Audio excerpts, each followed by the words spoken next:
All right, good to see you all this morning. A little bit rainy out this morning, but is it still drizzling out there? Yeah, it's still drizzling. Okay. We are starting a new class, and this is based off of a classic Jewish text called Messilat Yesharim, the Path of the Just. I have this small copy, it's more like a travels edition, so I'm actually using you guys ever heard of Logos, the Bible program, Christian Bible program? Well, this is called Safaria, which is basically the Jewish equivalent of that. It has Jewish text and the Tanakh and everything, and you can pull up different translations with the Hebrew and set it up double column or translation on top of the Hebrew text, however you want. So I found that on there, and therefore I could cut and paste my text that I wanted to quote, but some of it I like this translation they have in the book better, so I kind of edited some of it. So that's where we're at. So this is an introduction, the path of the just. Quote, "I have written this book not to teach people what they do not know, but rather to remind them of what they already know and which is very familiar to them." So says the author of our subject matter, is the first line of his book's introduction. So, like I said, today will serve as an introduction to the book and the author. And so, we're going to go over, again, what is this book, who wrote it, what is the purpose of us going over it. So what is this book? The book that we'll be going over, as I said, Mesilat Yesharim, or if you use the Ashkenazi dialect, Mesilas Yesharim is how you'll hear it. So that tav, or tav becomes a soft S sound. So in English, it's the path of the just. I wish that, just is a good translation, but it should say upright. The path of the righteous, or the tzaddik would be a just or righteous person, is how I usually think of the word just. But yeshar is to mean upright. So in Deuteronomy 32:15, the Lord calls Israel Yesharun, meaning upright or idealized Israel. So Mesilat Yesharim is considered a spiritual outline of what is called Middot. So what is Middot? Middot refers to character traits, personal discipline, and the like. Honing one's Middot is purposeful in that one is trying to elevate themselves in a spiritual way, walking closer with God.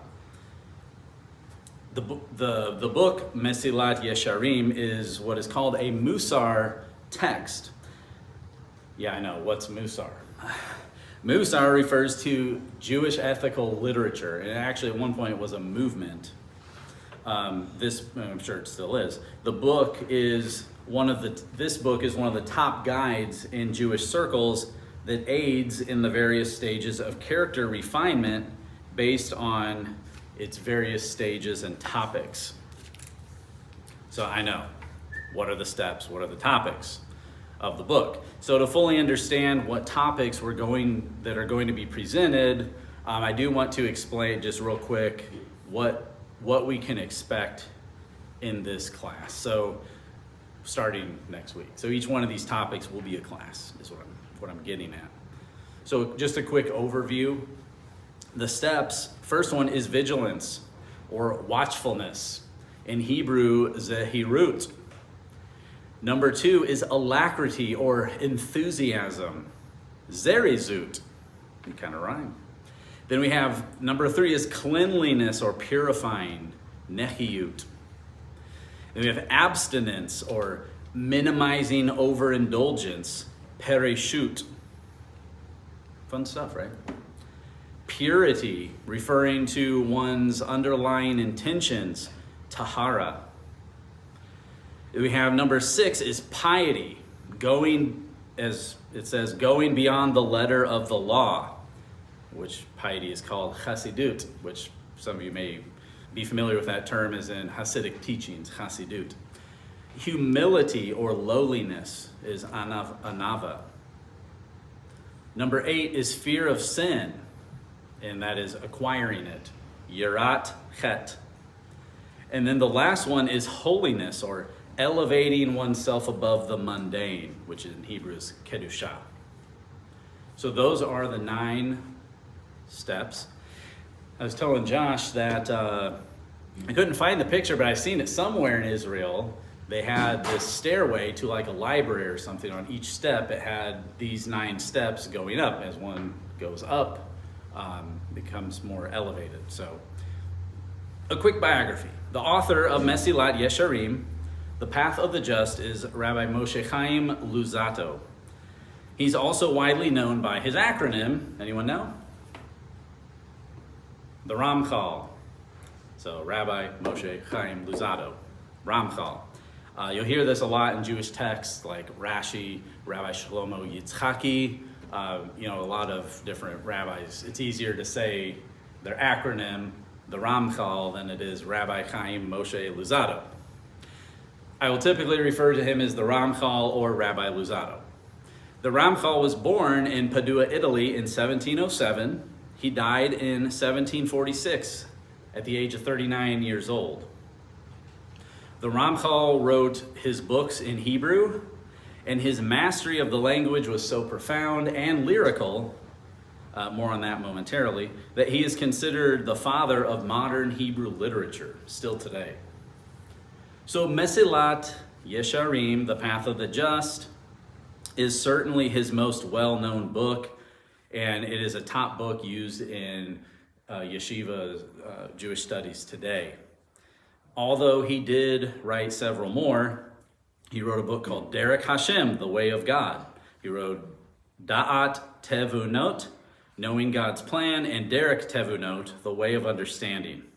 And just by the titles of these books, you understand like he's talking about the profound ways of God, probably not easy stuff.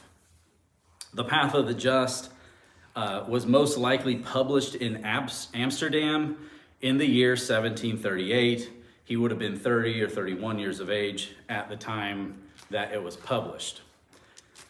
And he also, besides writing many books, he also wrote many poems and even plays, even from a young age, that as he grew up, and this is where he was profound and lyrical in his Hebrew, he just understood writing Hebrew poetry and also doing plays and stuff. Mesilat Yesharim was originally written as a dialogue between a Chacham, a wise man, and a Chassid, a pious individual.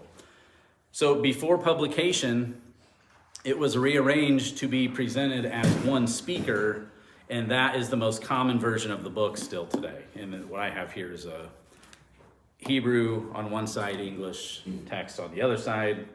And again, this is like a travel edition. It's really hard to find the regular size of this. And there are other publishers who publish their own translation of it as well. So yeah, the book is a top work studied in yeshivas, as I mentioned earlier. And it's one of the top recommended books of the Jewish Mussar movement, which started in the 19th century in Lithuania. The Mussar movement arose among non-Hasidic Orthodox Lithuanian Jews as a response to the social changes brought about by the Enlightenment among many European Jews. So, the intent. My hope of going over this text with you is threefold, maybe more. One is to challenge you in the very text of the book. We'll approach the text for what it is on its own terms. There's a lot to learn here. And like I said, these are not easy topics. There's probably going to be something that's challenging for all of us in different ways. I want you to desire, by the way we understand this book, to see the Gospels and Apostles in a similar way, because it requires a little bit of gleaning, but we find a lot of corrective and spiritual type literature from the Master and from Paul himself. So as we navigate the text of Scripture, especially the Gospels and the apostolic writings, we'll really be able to glean those corrective bits and let it challenge us. Sometimes we can read it and be like, oh yeah, those guys, and not apply ourselves at all, right? But sometimes it's helpful to put ourselves in the group that's being corrected. So yeah, we don't get an entire text on Mussar for Messianics, but there is a lot there in our own writings in the New Testament. So we'll make many connections. There will be lots of similarities. Oh, that reminds me of when Paul said, that reminds me of when Yeshua said. Much of what the Ramchal brings up will remind you of what their teachings say as well. Number 3, if you're not very familiar with classic Jewish literature, well, here you go. This will be a nice introduction to it. Like I said, it's going to be interesting and it's going to be challenging. And I'll say that there is a certain amount of education involved in understanding Jewish literature. Sometimes they may just throw in a term that they assume you know. Like, what does that mean? Jewish literature has been a matter of study for myself, and I know for Daniel as well, for me at least, over 20 years. I know a little bit here and there, the language, the culture, halakha, and such. So I can guide or inform you in some ways. I might not be able to answer every question that you have. So, also in our case, currently, it ends up that this is going to lead us up into the fall feasts. I think we have like 10 or 11 weeks up to Rosh Hashanah. And so this is, I'm hoping this will be about 9 or 10 classes. And so with the topic of judgment and repentance that often tags along with those fall feasts, I thought it would be appropriate for us to introspect and be challenged with some things, the topics to put in the front of our mind. So these topics will address how to behave with one another. The funny thing is that as we go over topics like these, we're going to automatically think of other people that they should listen to this or they should hear this, right? So I'm sure that most of these topics will lead to many thoughts, contemplations, and conversation with ourselves as well. So the introduction. Now, introduction, I mean the introduction to the book. The author wrote an introduction, and that's what I want to get into now. That's kind of the majority of what I would like to go over. Does anyone have any questions as far as the author of the book and its content so far? Daniel? Do you happen to know if he took the title from Proverbs 4:18? Says, the path of the just is as the shining light that shineth more and more into the perfect day. Something like that. I think so. There is a reference, I'm not sure if it was that one, but I think it was in Proverbs, so you're probably right. You're probably exactly right. I think it's 4:18. 4:18. Yeah, I'll have to look and see if it uses that Mesilas Yesharim. Which is, shines more and more, like that increasing. Oh, yeah. That idea of brighter and brighter light as you progress. Yeah, that's kind of the way that this book was written in, yeah. So we started with his first line to his introduction of the book. Now I thought this intro line is such a hook. That's why I wanted to start the class with it this morning. I have written this work not to teach people what they do not know, but rather to remind them of what they already know and which is very familiar to them. The Ramchal doesn't talk down to anyone. He assumes you already know this profound stuff that he's about to write about. So the Ramchal writes, if you reflect, I have several quotes that I want to go over here. The Ramchal writes, if you reflect on the current state of affairs in most of the world, remember he's writing this in the 1700s, you will see most people of quick intelligence and sharp mentality devote most of their thought and interest in the subtleties of worldly wisdom and the depths of analysis, every man according to his intellectual tendency and natural desire. So he's saying that the need or necessity of the sacred is essential. It's needed. People who pore over and obsess over things should be like that with the things of the holy. And the rabbi further says that some focus and obsess over halakhic and midrashic minutia, meaning the Jewish people along with himself. He goes on to say that, but few are those which devote thought and study to the matter of perfection of divine service, on love, fear, clinging, and other branches of piety. He says this is not because they do not consider these things as fundamental, for if you ask them, each one will answer you that it is of utmost importance, and that it is unimaginable for one to be considered truly wise if he has not fully comprehended these matters. So out of concern, the Ramchal says, rather their lack of devoting more attention to it seems from its being so familiar and so evident to them that they see no need for spending much time on it. Everyone thinks they already know this stuff. That we already know how to do these things. And so hence the worldly versus on the Jewish side of things, obsessing over minutia and such. And he says we ought to obsess over the holy, and meaning the topics that he's going to present here. And so hence why some may intently focus on minutia and forget the large picture, which in reality are not, people are not as familiar with it as they ought to be. So we need to have a balance with the mitzvot, with our observance of the commandments, right? Like I see it a lot and experience it myself pretty quick coming into the Messianic movement. Like, oh, I come from a Christian background, and now all these Old Testament things, I'm going to start doing these things, that are applicable.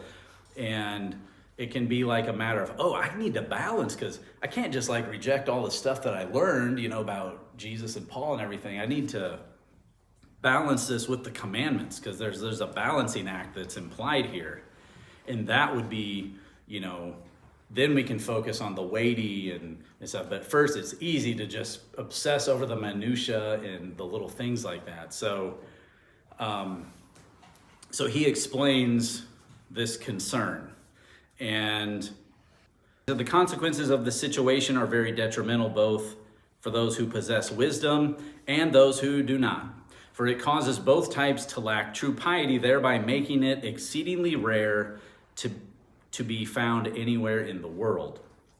So yeah, being knowledgeable and pious are best balanced together. And he kind of uses this throughout the book. You shouldn't be one or the other, but both.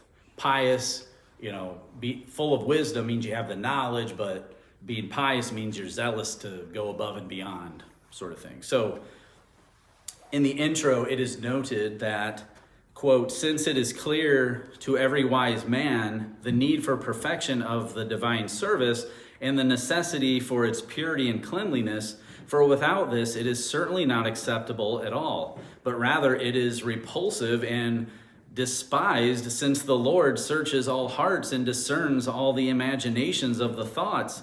So from 1 Chronicles 28:9, if you seek him, he will be found of you.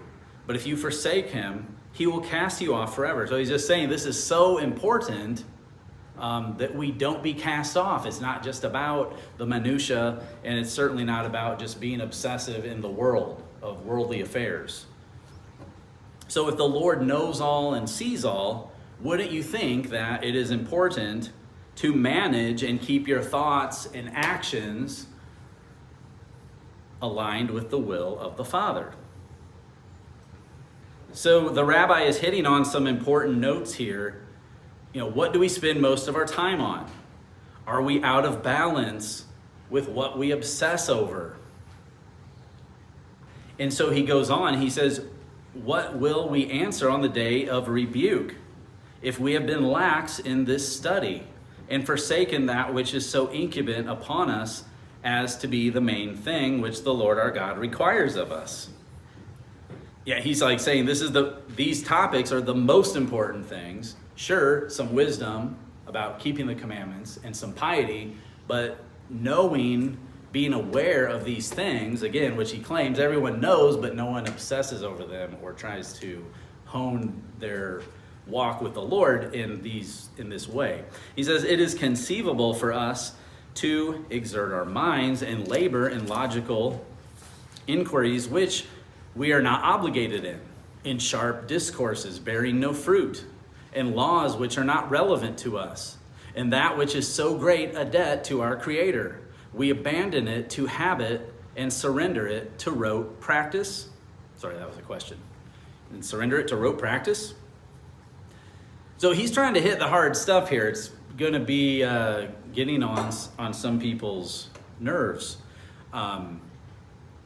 Saying that, sharp discourses that bear no fruit. People spend so much of their time with that. And again, we're kind of looking over the shoulder of an Orthodox Jew in this situation. And also obsessing over the commandments that aren't relevant to us. Like, it's fun to talk about them and to know about them, but sometimes people can, I'm sure we all know like a person who just obsesses over this one thing all the time, and that's it. They excel in this one thing that's not important. Wow, what a thing to bring to the Lord on Judgment Day, right? No, we want to bring more than that.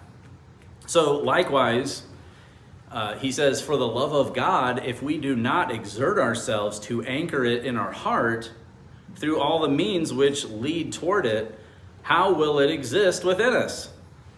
Like half the battle is just knowing something. I'm so big on perspectives, because a perspective can change entirely how you look at something. It can change like, oh, I thought I knew this. Now all of a sudden, I don't know this topic at all.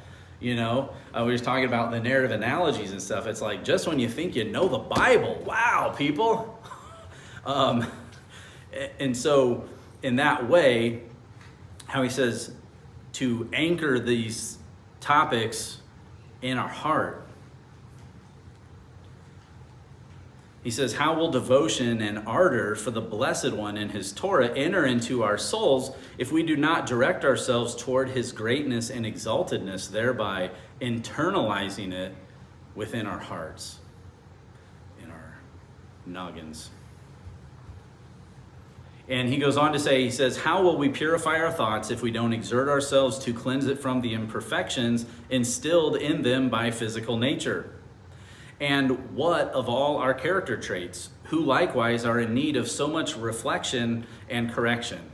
Who will correct them and who will rectify them if we do not attend to them and are not exceedingly meticulous in this? So here he makes the case that our character traits, studying ethics and such, are in need of focus, because if we want to be holy vessels unto the Lord and for his Torah, for his Holy Spirit, we ought to clean house. The world makes many stains on us, some without us even knowing it, the influences that we have. Just had a lady at work recently talk about, she did a social media fast for 40 days. And he's talking about the idea that someone told her, or she read in a book or something that changed her perspective on social media. Said, when we're scrolling, we're on the computer or on our phone, we're sprinkling all this stuff on our hearts, on our minds. Like it's apparently they think it's our algorithm or what we're interested in, or ads that, we spoke into the air, whatever. But there's things in the world that influence us that sometimes we don't even realize. And this is in the spiritual realm and what we literally just put in front of our eyes. The books we read, the movies we watch, etc. So the Ramchal speaks on how people study over worldly affairs, business and such. Why not study character traits as a main topic?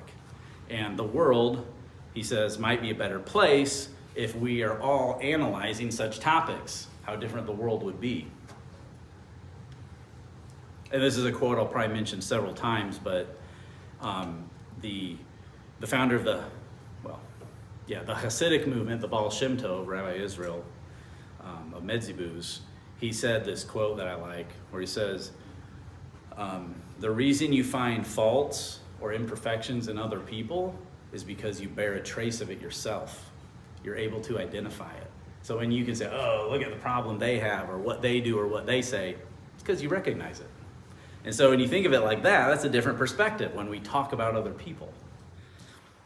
So he says, fear of God, this refers to the fear that his exaltedness inspires, namely, that one should express fear before him like he would fear before a great and awesome king, feeling abashed by his greatness, before making any movement before him. And he says, all the more so when speaking before him in prayer or studying his holy Torah. And then the Ramchal goes on to say, walking in his ways. He says, this includes all matters of uprightness and correction of character traits. And he says, this is what our sages of blessed memory explained, just as he is merciful, be also merciful, which is kind of doing to others as you would have them do it to you. The general principle for all of this is for one to conduct all his traits in all the variety of his deeds according to what is just and ethical. And Luzzatto goes on to mention two important topics, love and wholeheartedness, which he says, love, that one has implanted in his heart love of God until his soul is moved to do what is pleasing to him, just like his heart is moved to do what is pleasing to his father and mother. He will be pained if he or others are lacking in this. He will be zealous for it and feels great joy in doing something of this. Okay, so with wholeheartedness, the service that is before the Lord, with purity and motive, and for the sake of his service alone, meaning no other motive, why we do the things we do, how we connect with the commandments, and the way we interact with each other, and the ways that we connect to the Lord, whether it's through prayer or worship, reading scripture, etc. So lastly, he ends the introduction. He says, I have undertaken to compose this work, to teach myself and to remind others the conditions of perfect service according to their proper levels. He says, I will clarify the nature of each of them, its divisions and details, the way to acquire it, its detrimental factors and the way to guard against them, so that I and whoever else finds it pleasing may read it in order to learn to fear the Lord our God and not forget our duty to him. What the natural physicality exerts itself to remove from our hearts, the reading and reflecting will remind us and awaken us to which we have been commanded. So you can tell by just some of the excerpts I read from this introduction that he's very passionate about is possibly what he sees in his own religious climate, maybe people's apathy or people's imbalance. And so we can see these things, sometimes we see these things in ourselves.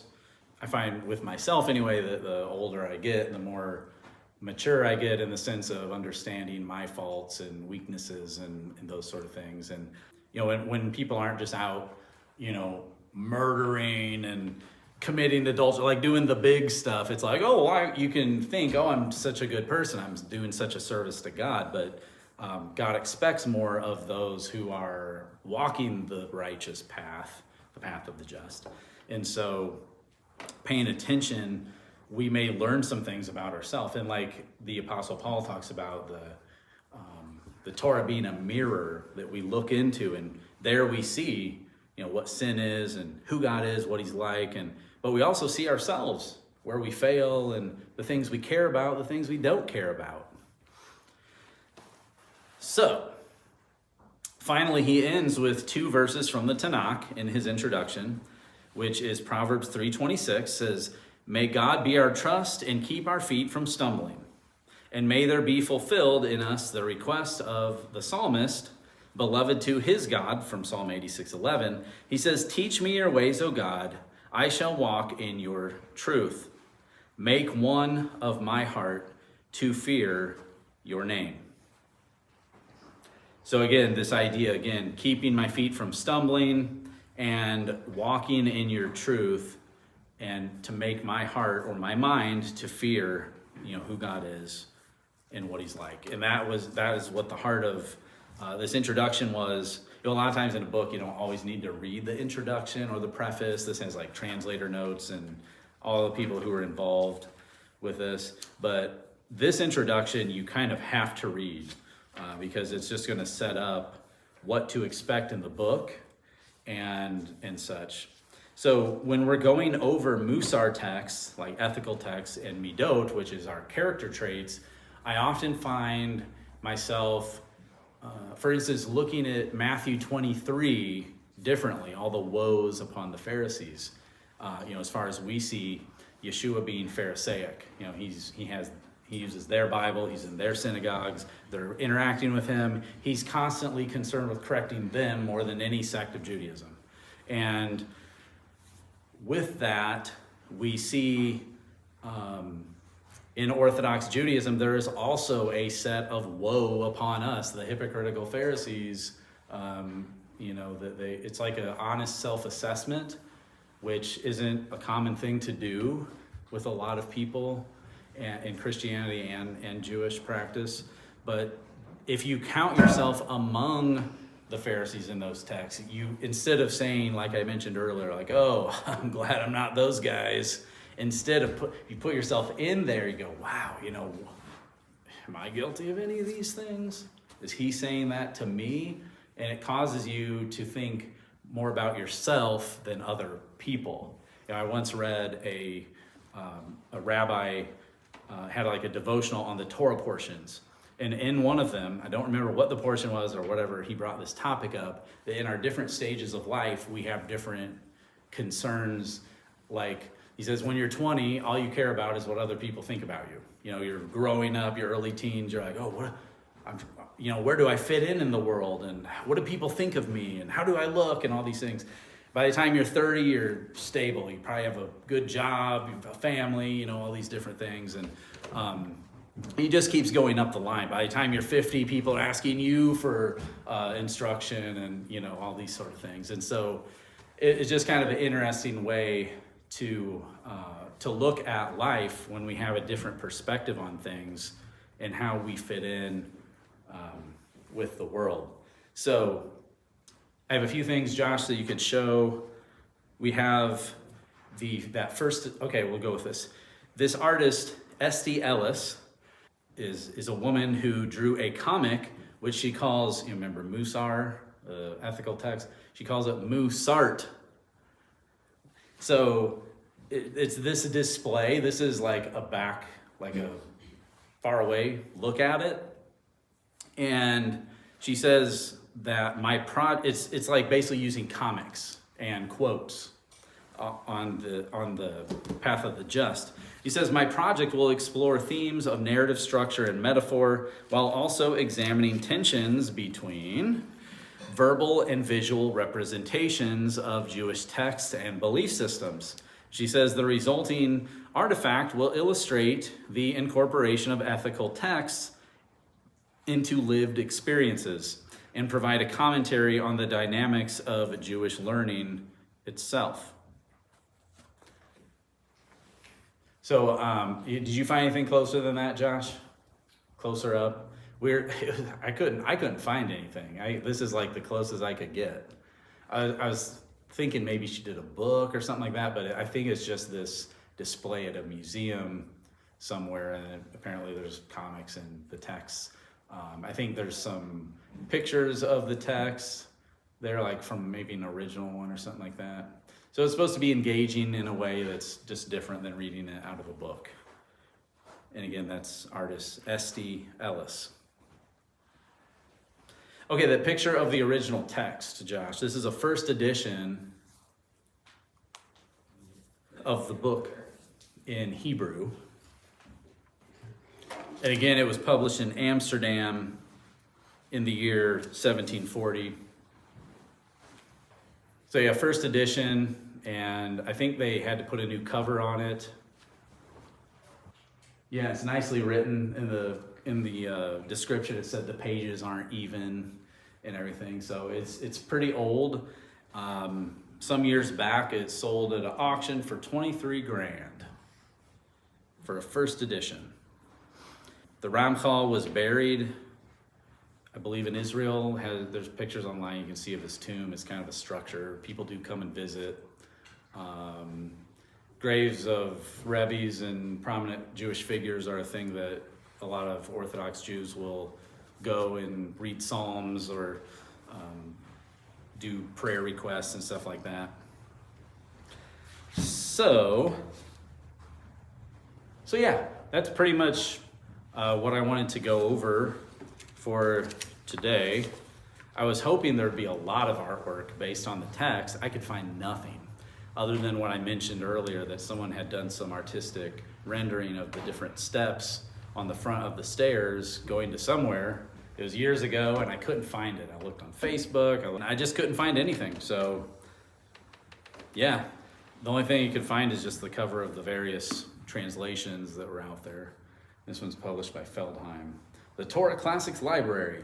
Someone did a really cool edition where it said it was a private, it was made for a private group, and they had it bound in like really nice, like it was like a, spine hub leather, really nice Hebrew and English text. And it actually said the path of the upright, like I want it to say. But since it's usually known as the path of the just, we'll typically refer to it as that. So, any comments or questions? I know this isn't like the most fun of topics. And again, I want to read those topics real quick again. Vigilance. So like watchfulness, enthusiasm, purifying, minimizing and overindulgence, referring to one, purity, underlying intentions, going beyond the letter of the law, lowliness, and fear of sin, and holiness, elevating above the mundane. They're not like the most fun of topics, but I hope that as we go through this is a kind of a challenging thing for us, and I think it may give us some interesting perspectives or some things that also will cause us to maybe read Paul a little different, or what the Master's saying a little different. And because when they're talking, it's not a lot on the topic, is what I mean. He may mention something, or Paul may write something concerning correctiveness to an assembly, a Messianic congregation, but we don't get like an entire book, so we kind of glean from things. And having a text like this where the whole book is just about Middot, character traits, will cause us to kind of look at ourselves in a different way. And like I said, and maybe what other people need. I know someone who needs to hear this. So there's also that kind of thing, which we need to try to avoid that sort of approach. But yeah, Daniel? Yeah, it reminds me of, when you talk about, seeing the faults in other people that you're struggling.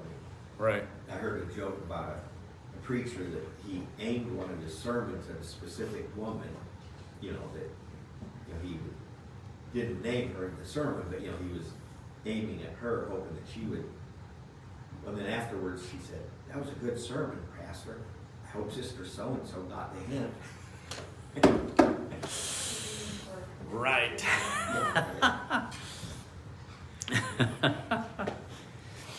So, here is the plan as far as what I'm teaching for morning studies. I have been working on a study that is based on a study I did years ago on 1st and 2nd Samuel. And I am working on an edition of the Bible of 1st and 2nd Samuel. And it's a lead word journal edition. And I've worked on this since Sukkot last year. I was thinking I would just start the class right away, but I think we were waiting for buildings and all this kind of stuff. And so I thought, okay, I'll do other classes leading up to after Sukkot. This year we will start that, Lord willing, and I'll have an available edition that through Barnes & Noble Publishers that you can buy. It's less than $15. It'll have illustrations from Gustave Doré. I have had a blast with titling each chapter in it, and in a way that, I was explaining to you, Daniel, one time, like most headings in Bible translations spoil, like so-and-so defeats so-and-so, or it just says what happens. Well, in my approach, I'm doing something that is more like a kind of a wink. If you're familiar with the chapter, you go, oh, I know why he called it that. Or if you didn't, after you read it, you're like, oh, that's why he called it that. So I'm excited about that, and that's the plan. That'll probably be a whole year study, going through the text of 1st and 2nd Samuel and the first 2 chapters of 1 Kings.